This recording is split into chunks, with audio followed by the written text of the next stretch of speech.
akhir semester. Semester keberapa? Semester ganjil pertama, ya.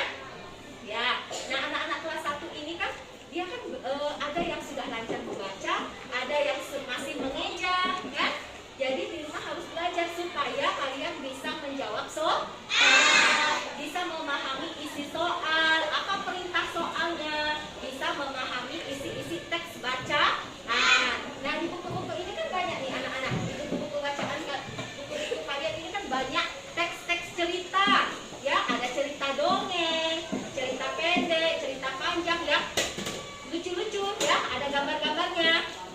Nah, kalau anak-anak bisa membaca, kalian bisa memahami isi-isi soal ini, ya. Bisa memahami isi-isi teks bacaan.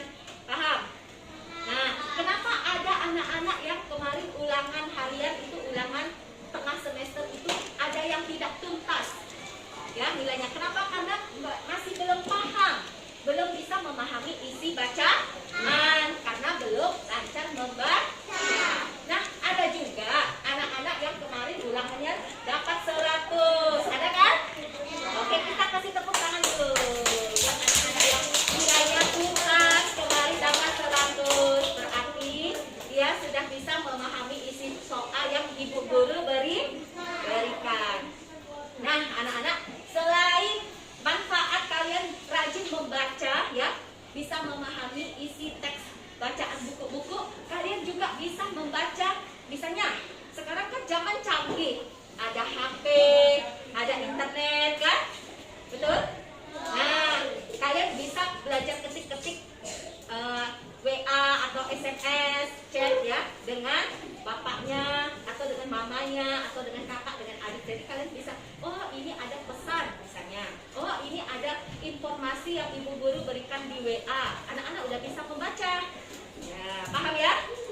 Selain itu, manfaat rajin membaca lagi, ya, kalian bisa baca-baca informasi yang ada di HP, di Google, ya, atau di YouTube. Kalian bisa baca.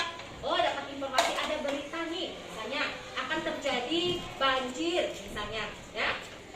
Nah, seperti itu. Atau ada berita nih akan terjadi, misalnya bencana angin puting beliung. Nah, karena anak-anak udah belajar membaca di informasi, misalnya di HP-nya, di internetnya, ya. Begitu. Paham anak-anak? Dengan rajin membaca, anak-anak bisa juga kalian pelajari, bahkan kalian bisa baca-baca buku-buku kakak-kakak kelasnya di kelas atas, ya. Dengan begitu anak-anak bisa menambah informasi, pengetahuan kalau sudah lancar membaca.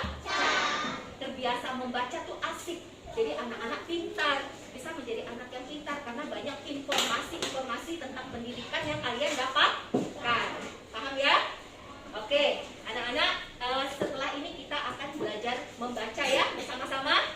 Setuju? Supaya anak-anak semuanya bisa mendapatkan informasi yang banyak dan lancar. Jadi jangan membaca itu jadikan hal yang membosankan, jangan, ya.